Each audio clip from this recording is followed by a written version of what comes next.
நேர்கள் அனைவருக்கும் மாலை நேர வணக்கம். மற்றொரு உதவும் கரங்கள் நிகழ்ச்சியூடாக உங்கள் அனைவரையும் நான் சந்தித்திருக்கின்றேன். குறிப்பாக இன்றைய நாளிலும் நாங்கள் வட்டுக்கோட்டை அராலி பகுதியில் இருக்கின்றோம். நீங்கள் யோசிக்கலாம், நாங்கள் கஷ்டப்பட்டவர்களுக்கு உதவி செய்வதற்கும் உதவி கோரியும் இந்த நிகழ்ச்சியை செய்து கொண்டிருக்கின்றோம். ஆனால் நாங்கள் இருக்கக்கூடிய இந்த இடம், இந்த பேக்ரவுண்ட் உங்களுக்கு ஒரு கேள்வியை எழுப்பி இருக்கும்னு சொல்லி நினைக்கிறேன். குறிப்பாக இன்றைய நாளில் அதிகமான மழையாக இருக்கிறது. இந்த மழை காரணமாக நாங்கள் ஒரு இடத்தை சரியான முறையில் ஃபிக்ஸ் பண்ணி அங்கே வச்சே மக்களை நாங்கள் இந்த நிகழ்ச்சியை எடுக்கக்கூடிய ஒரு காணொளிகளாகத்தான் இது இருக்கிறது. நாங்கள் இவ்வாறான வீட்டில் இருக்கிறோம், இவ்வாறான இடத்துல இந்த காணொளி எடுக்கிறோம்னு சொல்லி யாரும் தவறாக யோசிக்க வேணாம். அதுதான் உண்மை. அதனால் நான் ஆரம்பத்திலே உங்களுக்காக இந்த விஷயத்தை மென்ஷன் பண்ணிக்கொண்டு இன்றைய நாளிலும் நாங்கள் உதவும் கரங்கள் நிகழ்ச்சியூடாக இணைந்து கொள்ள போகிறோம். உதவும் கரங்கள் நிகழ்ச்சியூடாக இன்றைய நாளில் என்னோட ஒரு சகோதரி நிகழ்ச்சி வாயிலாக கதைக்க காத்து கொண்டிருக்கிறார். அவர்களுக்கு என்ன பிரச்சனை, என்ன தேவைப்படுகிறது என்பது தொடர்பாக இந்த நிகழ்ச்சி கடந்து செல்ல காத்து கொண்டிருக்கிறது. அந்த வகையில் அவரை இப்போது நிகழ்ச்சி வாயிலாக நாங்கள் விழித்துக் கொள்ளலாம். வணக்கம். வணக்கம். மீண்டும் உங்களை இந்த உதவும் கரங்கள் நிகழ்ச்சியூடாக நான் சந்திச்சிருக்கிறேன். சரி, உங்களை பற்றி ஒரு அறிமுகம், நீங்கள் யார் யார் உங்களோட வீட்டில் இருக்கிறீங்க, உங்களுக்கு என்ன பிரச்சனை, நீங்கள் எங்கிருந்து வாரீங்க, அது தொடர்பாக சொல்லுங்கள். நான் கல்யாணம் முடிச்சு 6 வருஷமாக ஆச்சு. அம்மாக்களோட தான் இருக்கிறேன். இப்போ 3 வருஷமாக விட்டு பிரிஞ்சிருக்கிறேன், விட்டுட்டு போயிட்டேன் அறுதியாக. குழந்தை பிறந்ததுலேருந்து அம்மாக்களோட தான் இருக்கிறேன். அதுதான் சாப்பாடு. நான் வெளியிலுக்கும் போகிறேன் பிள்ளைய பார்க்குறதுக்காக. பிள்ளைக்கு இப்போ 4 வயசு ஆச்சு. பிள்ளைய நேசரிக்கும் விடுவேன். எங்களுக்கு கஷ்டமாக இருக்குது. வாழ்வாதாரம் தான் கேட்டு வந்திருக்கிறேன். ஆட்டு திட்டம் இல்லாட்டிக்கு ஒரு மிஷின் ஏதாவது ஒன்று கிடைச்சா அதை வீட்டை சுயதொழிலாக செஞ்சு கொண்டு வீட்டில் இருப்போம். சரி, இப்போ நீங்கள் இருக்கிற வீட்டை யார் இருக்கிறீங்க? வீட்டை இருக்கிற வீட்டில் அம்மாக்களும் தம்பியாக்களும். அம்மாக்களும் கூலி வேலைக்கு தான் போகிறாங்க. அம்மா கூலி வேலைக்கு போகிறவா. கொட்டில் வீட்டில் தான் அம்மாக்கள்கிட்ட வீடு இருக்குது. அதையும் சஜித் கொடுத்த வீட்டு திட்டத்தால் அது சரியாக கட்டுப்படையில கொட்டில் வீட்டில் தான் இருக்கிறோம். அவையோட நாங்களும் இருக்கிறோம். நானும் பிள்ளையும் இருக்கிறோம். ஒரு மகள் தான் எனக்கு. நமக்கு 4 வயசு. அப்போ கணவன் விட்டு உங்களை 6 வருஷம் ஆச்சு. 3 வருஷம். பிறந்ததுலேருந்து பிள்ளை 3.5 வயசு, 4 வயசாக 3 வயசு. 3 வருஷம் விட்டுட்டு பிறந்த வீட்டுக்குள்ளேயே விட்டுட்டு போயிட்டேன். அப்போ இது வரைக்கும் உங்களை தேடி வந்ததும் இல்லை, பிள்ளையை தேடி வந்ததும் இல்லை? இல்லை, பிள்ளைக்கு எங்கே இருக்கிறார் 2 பேரும்? அவற்றை இடம் ரத்தினபுரி தான். அவர் இப்போ அங்கே இல்லை, அவர் வேறு இடத்துல தான் இப்போ வாழ்ந்துட்டு இருக்கிறாரு. வேறு திருமணம் செய்துக்காரா? அதுவும் சரியாக தெரியல எனக்கு. திருமணம் செய்யாது. 2 தொடர்புகளில் தான் கதைக்கிறதும் இல்லை. 3 வருஷமா எல்லாம் போய் கூப்பிட்டு விளக்கம் நடந்தது. அப்போ பிள்ளைக்கு 1 வயசு மட்டும் வேறு இடத்துல இங்கே இருக்கிற தெரியாத அந்த விளக்கத்துக்கு மட்டும் வருவேன். வயசுக்கு. அதுக்கு பிறகு அறுதியாக நாங்கள் காண்றதில்லை. 3 வருஷமா போயிட்டு. அப்போ பிள்ளைக்கான அந்த படிக்காசு எதுவும் கட்டுறீங்க? பிள்ளை கண்டு வழக்கு போட்டதான் இந்த வழக்குக்கு வரையில 2 தரம் கூப்பிட்டது இந்த வரையில வழக்குக்கு. அப்போ நீங்கள் தான் பிள்ளையை வளர்க்குறீங்க, யார் உங்களுக்கு உதவி செய்யுங்க? உதவி ஒன்றும் வாங்குறது இந்த QR காசு மட்டும் தாருது. அதுவும் 10,000 குறையத்தான் தாருது. அதை எடுத்து தான் பிள்ளைக்கு எங்கெல்லாம் வாங்குறது. அதுக்காகத்தான் ஒரு வாழ்வாதாரத்தை கேட்குறோம். சரி, இப்போ உங்களோட வீட்டு யார் வேலைக்கு போகிறது? வீட்டு அம்மா தான் கூலி வேலைக்கு போகிறோம். அப்பாவும் போடுவார். போயிட்டு தான் சாப்பிட்றதுக்கு எல்லாம் அவ தருவினோம். அம்மா அப்பாவுக்கு எத்தனை வயசு? அப்பாவுக்கு 63 வயசு, அம்மாவுக்கும் 58, அப்படி 2 வயசு. உங்களுக்கு எத்தனை சகோதரம்? சகோதரம் 11 சகோதரம். 11 சகோதரம். சொல்லுங்க, யார் யார் எத்தனை பேர்? அண்ணாக்கள் எல்லாம் கல்யாணம் கட்டி போயிட்டு, அக்காக்களும் போயிட்டு, தம்பியாக்கள்லாம் 3 பேர் இருக்கிறாங்க. கட்டாமல் இருக்கிறேன். எத்தனை வயசு அவைக்கு? அவன் அவருக்கு ஒரு ஆளுக்கு 24 வயசு, ஒரு ஆளுக்கு 21 வயசு, ஒரு ஆளுக்கு 19 வயசு. வீட்டில் தான் இருக்கிறாங்க. வெளியில் போகிறீங்களே? வேலைக்கு போகிறீங்க? சொந்த மேசன் வேலையாளர்கள் வந்தால் தான் கூலி வேலைக்கு போகிறது. அது இப்போ மழை காலம் இல்லைத்தான். அப்போ உங்களோட மற்ற சௌரம் எல்லாமே என்ன உங்களோட இடத்துல கிட்டத்தான் இருக்கணுமா, இல்லை தூரத்தில்? கிட்ட தான் கிட்ட. அப்போ அவையால் உங்களுக்கு எந்த உதவி இல்லை? சரி, உங்களோட வாழ்க்கை எப்படி போச்சு? நீங்கள் கடைசியா? இல்லை, தம்பியாக்களுக்கு முதல்ல என்ன? அப்போ உங்களோட லைஃப் இப்படி போயிட்டு அப்படின்னு சொல்லி வீட்டை கவலைப்படுறீங்க அம்மா? நான் எனக்கு ஏற்கனவே குழந்தை பிறந்த வீட்டுக்குள்ளேயே அவர் விட்டுட்டு போயிட்டேன். காதலிச்சா திருமணம் செய்வீங்க? ஓ, அப்ப அவர் விட்டுட்டு போன பக்கம் நான் அதுக்கு பிறகு ஒரு தேடியும் வர்றேன். அம்மாக்கெல்லாம் சாப்பாடுகள் எல்லாமே தார வேணும். அப்போ கியூஆர் காசுக்கு பிள்ளைக்கு தேவையான பொருட்கள் மட்டும் வாங்குவேன். ஓடிக்கும் பவுடர் வளர்ந்து அப்படி இருந்து இப்போ 3 வருஷமாக வளர்த்து கொண்டு வந்துட்டேன். இப்போ நீ ஏதாவது ஒரு தொழிலை செஞ்சுட்டான் எங்களுக்குமே இது செய்யணும்னு சொல்லிட்டாங்க. சரி, என்ன தொழில் தெரியும் உங்களுக்கு? ஆடு வளர்ப்பாங்க, இல்லாட்டிக்கு தையல் தைக்கிறதுக்கு. தையல் பழகினீங்களா? தைப்பம், சும்மா தைச்சு தைப்பம். எங்கேயாச்சும் பழகினீங்களா இல்லாட்டி நீங்களாவே? அழகுல தைப்பம், அழகு போடுங்க. இதுக்கு முதல் தச்சிருக்கிறீங்களா இல்லைங்களா? தைச்சிருக்கேன். எங்க தச்சிருக்கிறீங்க? பக்கத்தில் அத்தை விட்டி பிள்ளை விட்டி மிஷினில் தைச்சு பார்த்தேன். இப்போ உங்களால் வெட்டி தைக்கக்கூடிய ஒரு இது வரும் மிஷின் கிடைச்சா? நான் முதல் பைக்கில் போயிட்டு அவரோட இதுக்குள்ள பிறகு கோவைக்குள்ள நான் ஆக்சிடென்ட் பண்ணிட்டேன். நான் கையும் உடைஞ்சது. எவ்வளோ காலம் அது? கை உடைஞ்சு தகடை வச்சு செய்யணும்னு சொல்லி அந்த ஒரு ஹாஸ்பிட்டலில் இருந்து மாற்றி விட்டேன், யாழ்ப்பாணம். அப்போ இந்த நரம்பு வெடித்து 3 துண்டாக இருக்குது. மேலே வந்துட்டு செய்ய அப்படி விட்டாச்சு. செய்யவில்லை, வேறு வேலையை செய்ய மாட்டேன். நார்மல் வேலையை தான் செய்வேன்.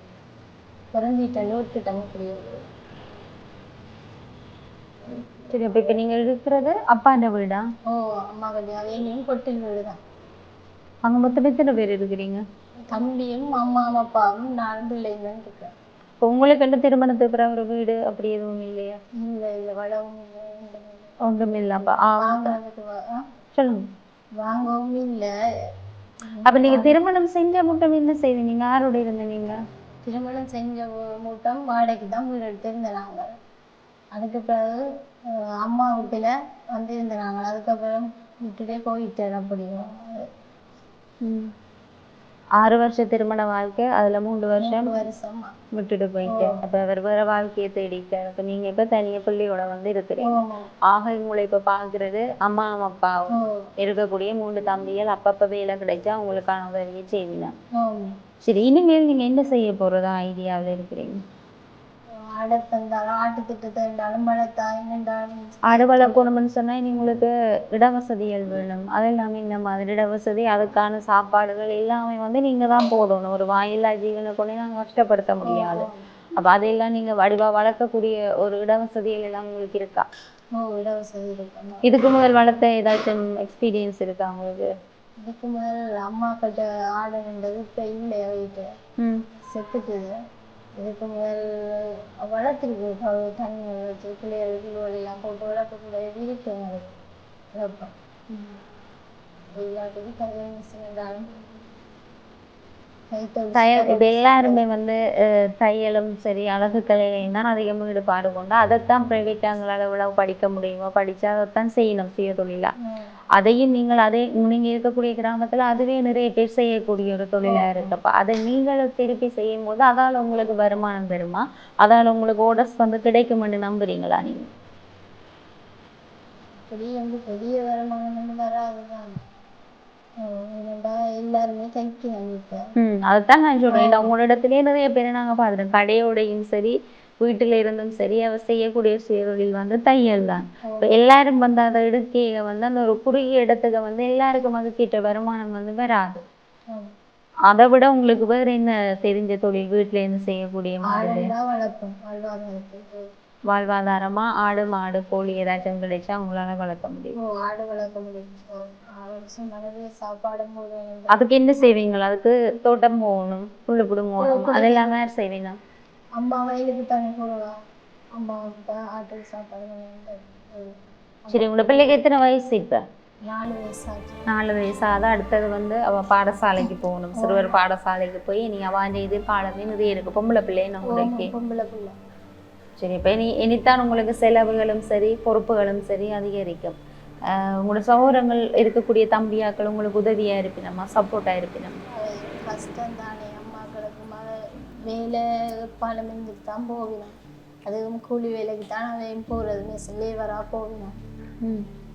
டெய்லி போகிறதும் இல்லை வேலைக்கு. எப்போ வேலை கிடைக்குதோ அப்போதான் போகிறது. சரி, இப்போ அரசாங்கத்தால் உங்களுக்கு என்ன வருமானம் கிடைக்குது? ஏதாச்சும் அரசாங்கத்தால் உங்களுக்கு கிடைக்குதா? உதவியோ சரி, கணவன் விட்டுட்டு போட்டார் அப்படின்றது வந்து உங்களோட ஜிஎஸ்ஆலையை வந்து பதிவு செய்திருக்கும். அதால் வந்து உங்களோட பிள்ளைக்கான பாடசாலைக்கான உதவிகள் இல்லைன்னு சொன்னால் ஏதாச்சும் வாழ்வாதார உதவிகள் அப்படி ஏதாச்சும் நிறைய கொடுக்குறாங்க. அப்படியான உதவிகள் உங்களுக்கு கிடைக்குதா அரசாங்க ரீதியாக? வந்து கியூஆர் காசு மட்டும்தான் தரது. அதுவும் 10,000 ரூபா. ஜிஎஸ்ஆல இந்த உதவி கிடைக்கல.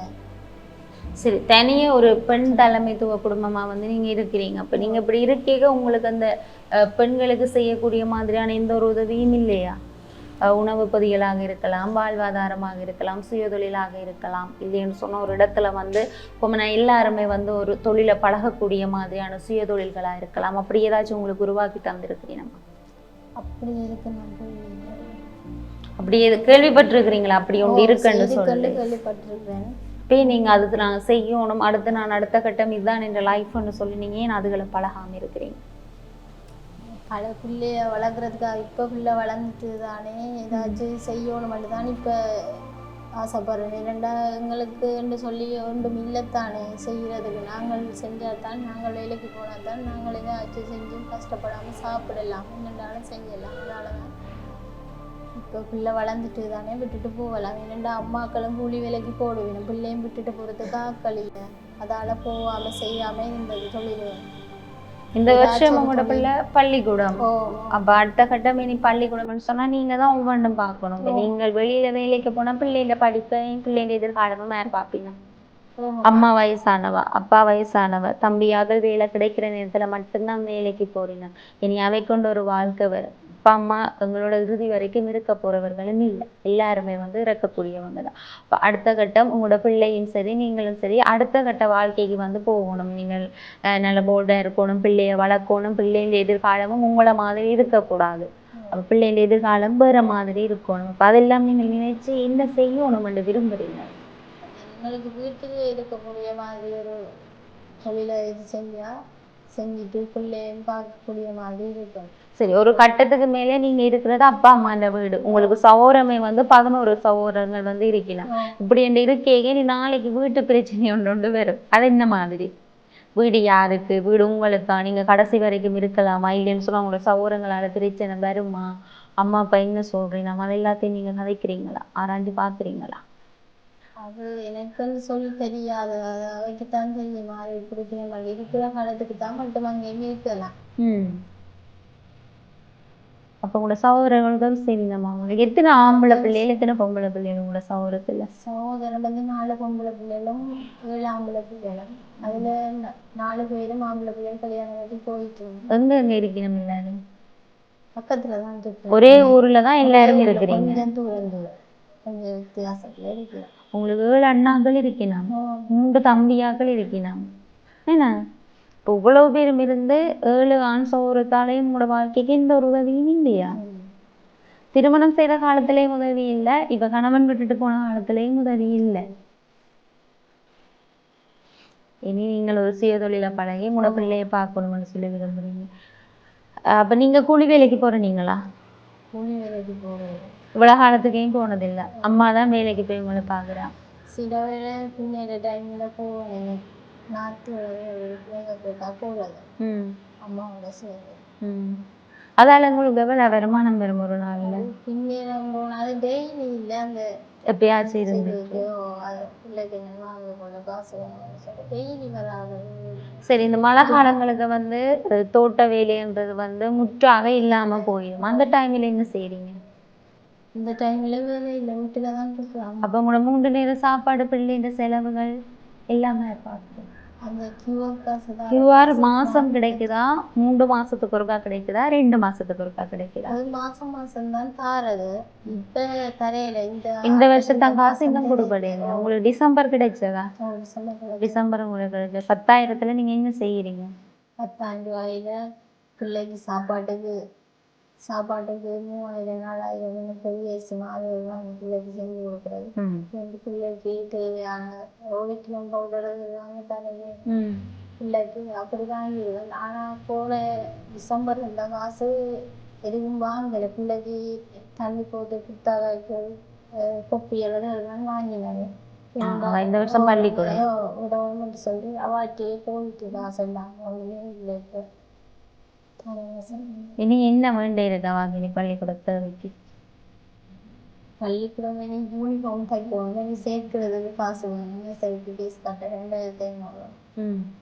இது கொஞ்சம் காசு இன்னும் கட்டுறதுக்கு 5000 அப்படி கட்டுறது. சரி, ஆக இந்த நிகழ்ச்சியில உங்களுக்கு என்ன உதவி தேவைப்படுது? வாழ்வாதாரமா, இல்லைன்னு சொன்னா பிள்ளைக்கான படிப்பா, இல்லைன்னு சொன்னா நீங்க வீட்டில இருந்து செய்யக்கூடிய மாதிரி ஏதாச்சும் சுய தொழிலா, என்ன நீங்கள் சாய்ஸ் பண்ண போறீங்க? காட்டு திட்டம் பண்ணாலும் ஓகேதான். ஆடு வளர்த்து வீட்டை இருந்தே நீங்க ஆடு வளர்ப்பீங்க? வளர்த்து பிள்ளைன்னு பார்த்து பிள்ளையா இருக்கு. நல்லா பிள்ளைய பள்ளிக்கூடம் சரிக்கு விடணும். அதால பிள்ளையும் பார்க்கலாம், ஆடையும் பார்த்து வீட்டை இருந்து வளர்க்கலாம். அதெல்லாம் சரி. அப்ப வீட்டை இருக்கிற அம்மா அப்பா நீங்க சுய தொழில் செய்ய உங்களுக்கு சப்போர்ட் பண்ணுவீங்க? சரி, இதுக்கு முதல் உங்களுக்கு தனியார் நிறுவனமாக இருக்கலாம், இவ்வாறு ஏதாச்சும் உதவி கிடைச்சிருக்கு? ஆக உங்களுக்கு அந்த அரசாங்கத்தால கிடைச்ச அந்த அந்த 70,000 ரூபா காசு உங்களுக்கு கிடைச்சதா? வீட்டு திட்டத்துக்காக கொடுத்ததுன்னு சொன்னா உங்களோட இடத்துல அநேக மாணவிக்கு அது கிடைச்சிருக்கு. அம்மாக்களை கொடுத்தவையா? சரி, கட்டினவையா? அது வீடு கட்டையில குறியா இருக்குது, கொட்டில் வீட்டுல தான் இருக்கு. அதே இடத்துல நீங்க கொட்டில் போட்டு அம்மாக்களுக்கு கொடுத்த திட்டம் தான் கொட்டில் வீட்டு இருக்கு. அம்மாக்களோட தான் வீடும் சொல்லிக் கொள்றதுக்கு இல்லை. சின்ன கொட்டில எத்தனை பேர் இருக்கிறீங்க? 5-6 பேர் கிட்டே இருக்கிறீங்க. சரி, இப்போ 3 நேர உணவும் எப்படி போகுது? விடிய, மதியம், இரவு நீங்க சாப்பிடணும், பிள்ளை சாப்பிடணும், அம்மா அப்பா? அம்மாவுக்கு வேலை இல்லை தானே, மலையாள, அதால சபைக்கு ஆக குறைய கொடுக்குறது 5000 ரூபா தான் நாளைக்கு கொடுக்குறது. அம்மாவுக்கும் அப்பாவும் இல்லை, 2 பேருக்கு தம்பியும் 5 பேர் 5000 தான் கொடுக்குறது. அதை எடுத்து சாமான் வாங்குவோம் அம்மா. மற்ற அப்பா இருந்துட்டு போவேன் வேலைக்கு, கூலி வேலைக்கு தான் போகிற புல்லு வளர்க விட்டேன். அப்பாவும் சாமான் வாங்கி வந்து கொடுப்பேன், அதைத்தான் சாப்பிடுவேன். மற்றபடி எந்த ஒரு உதவியுமே உங்களுக்கு? மொத்தத்துல உங்களுக்கு இந்த நிகழ்ச்சியோடாக ஒரு வாழ்வாதார உதவி கிடைச்சா நல்லா இருக்குமென்னு சொல்லி விரும்புறீங்க. அதை விட நீங்க சுயதொழிலா வீட்டில இருந்து தைக்கக்கூடியதை தைச்சு நீங்க அதுல வருமானம் எடுக்கிறது என்பது சாத்தியப்படாதுன்னு சொல்லி நான் என்ன சொன்னா, சரியான முறையில் நீங்கள் தையல் இன்னும் பயிற்சி எடுக்கல. இப்ப தையல் முறைமைகள் எல்லாம் வேறு, எல்லாரும் விருப்பப்படுகின்ற ஒரு விடயத்துல தான் நீங்கள் அந்த ஆடையில வந்து தைக்க முடியும். அப்படியான ஒரு இதுக்கு நீங்க இன்னும் போகல. அப்போ உங்களுக்கு வாழ்வாதார உதவிக்கு வந்து சரியாக இருக்குமென்னு சொல்லி நான் நினைக்கிறேன். அதோட வந்து நீங்க வாழ்வாதார உதவியை செய்யறதுக்கு உங்களுக்கு இட வசதிகள் இருக்கு. நீங்க வீட்டிலே இருக்கிறதால அதை பராமரிக்கக்கூடிய நேரங்களும் வந்து உங்களுக்கு நிறைய இருக்கிறதால வந்து நீங்க அதை செய்வீங்க. நலராளி மத்தியில இருந்து வாரணும், எங்களுக்கு சரியான கஷ்டம் என்று சொன்னால் வாழ்வாதாரத்துக்குன்னு சொல்லி ஒரு ஆட்டு திட்டம் ஒன்று தந்தால் நாங்கள் அந்த வாழ்வாதாரத்தை செஞ்சு கொண்டு வருவோம்.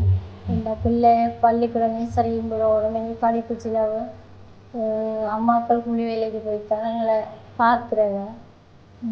அதால் இந்த உதவி கொண்டு வந்திருக்கிறோம்.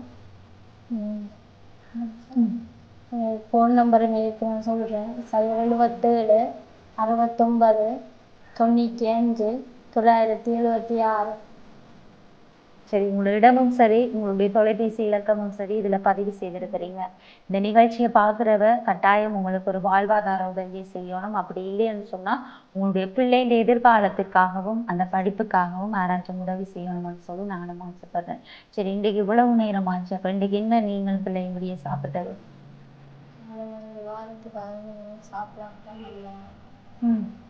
மதியம் போயிட்டு தான் அம்மா வேலைக்கு போயிட்டு தான் வீட்டை இருப்பாங்க, சாப்பிடுவேன். என்ன மக்களே, இந்த நிகழ்ச்சியை பார்த்து கொண்டிருக்கக்கூடிய நீங்கள் கட்டாயம் இந்த சகோதரிக்கு உதவிகள் செய்ய வேணும். ஒரு இளவயது திருமணம் என்று தான் சொல்லலாம். அரியா வயசுல வந்து திருமணமாகி அந்த 6 வருடத்துக்குள்ளேயே வந்து 4 வயதுல வந்து ஒரு பெண் பிள்ளை இருக்கிறது. அந்த பிள்ளை பிறக்க முதலே வந்து கணவன் விட்டு சென்று விட்டார். அவர் வேறு வாழ்க்கையில் இருக்கிறாரா, எங்கு இருக்கிறார் என்பது கூட தெரியவில்லை. அந்த பிள்ளைக்கான படிக்காசு கூட இன்று வரைக்கும் அவர் கட்டியதில்லை. முக்கியமாக வந்து நான் ஒரு கேள்வி கேட்கணும். ஒரு திருமணம் என்று சொன்னால் அதில் நாங்கள் எழுத்து சான்றிதழ் என்னதுண்டு இருந்தால் தான் இந்த பிள்ளைக்கான படிக்காசு வரும். உங்களுக்கு எழுத்து இருக்குதா? ஆமாம், எழுத்து இருக்குன்னு நான் வழக்கு போட்டேன்னா வழக்குக்கு வரையிலையே. அவர் 2 மாதம் டிசம்பர் மாதம் 12ஆம் தேதி தான் வழக்கு நடந்தது. இப்போ 30ஆம் தேதி வழக்கு இருக்கு. ஆனால் வரையிலை வழக்கு. எல்லாமே வந்து சட்ட ரீதியாகத்தான் திருமணம் நடைபெற்றிருக்கிறது. இருந்தாலும் அந்த பிள்ளைக்கான படிக்காசுமோ சரி, எந்த ஒரு உதவியுமே வந்து ஒரு தந்தை இடத்துல வந்து 4 வயதாகக்கூடிய அந்த ஒரு சிறு குழந்தைக்கு கிடைக்கவில்லை. இப்போது இந்த புதிய ஆண்டில் வந்து ஒரு பாடசாலைக்கு செல்ல இருக்கிறார். பாடசாலைக்கான தேவையான பொருட்கள் மற்றும் ஒவ்வொரு நாளும் அவருடைய உணவு, நாளை நாங்கள் எங்கு இருப்போம் என்பது கூட தெரியாமல் வயதான தாயோடையும் தந்தையோடையும் 3 சகோதரத்தோடையும் இருக்கக்கூடிய ஒரு சகோதரியாக இருக்கிறார். 11 சகோதரத்தோட பிறந்து இப்போது தனிமையில வந்து இருக்கக்கூடிய ஒரு சகோதரி தான் இவர் கேட்பது போல நாளைக்கு இவருடைய வாழ்க்கை மாதிரி அந்த இருக்கக்கூடிய அந்த ஒரு சிறு குழந்தையின் வாழ்க்கையும் வந்து மாறக்கூடாது. அந்த பிள்ளையின் எதிர்காலம் நன்றாக இருக்க வேண்டும் என்று சொன்னால் கட்டாயம் இந்த நிகழ்ச்சியை பார்க்கக்கூடிய நீங்கள் ஏதாவது ஒரு வாழ்வாதார உதவியாக இருக்கலாம், அந்த குழந்தையின் படிப்புக்கான ஒரு உதவியாக இருக்கலாம். இல்லைன்னு சொன்னால் இந்த சகோதரிக்கு ஒரு நல்ல ஒரு இடத்துல வந்து ஒரு வேலை செய்யக்கூடிய ஒரு வாய்ப்பை நீங்கள் பெற்றுக் கொடுக்க வேண்டும் என்பதை கூறிக்கொண்டு, அது மாத்திரமில்லாமல் இந்த காணொளியில வந்து இவருடைய தொலைபேசி இலக்கம் நாங்கள் பதிவு செய்துள்ளோம். எங்களுடைய இந்த உதவும் கரங்கள் நிகழ்ச்சியூடாக புலம்பெயர் தேசத்தில் இருக்கக்கூடிய பல்வேறுபட்ட உறவுகள் இன்று வரைக்கும் உங்களுடைய உதவிகளை வழங்கி கொண்டிருக்கிறீர்கள். முடிந்தால் இந்த சகோதரியை உங்களுடைய ஒரு சகோதரியாக நினைத்து கொண்டு உங்களால் முடிந்த ஒரு உதவிகளை நீங்கள் வழங்க வேண்டும் என்று சொல்லிக்கொண்டு, இவருக்கு நீங்கள் உதவி செய்ய விரும்பினால் இவருடைய தனிப்பட்ட தொலைபேசி இலக்கத்துக்கு நீங்கள் அழைப்புகளை மேற்கொண்டு இவருக்கான உதவிகளை வழங்கலாம். அது மாத்திரமில்லாமல் நீங்கள் எங்களுடைய நிகழ்ச்சியோடு கைகோர்த்து இவருக்கான உதவிகள் வழங்க நினைத்தால் நீங்கள் எங்களோடு தொடர்பு கொள்ளலாம் என்பதையும் கூறிக்கொண்டு, மீண்டும் இதுபோல் அடுத்த வாரம் இன்னொரு குடும்பத்தோடு உங்கள் அனைவரையும் சந்திக்கும் வரையில் உங்களிடத்திலிருந்து விடைபெற்று செல்லும் நான் ஈஸ்வரன் சுனிதா. நன்றி.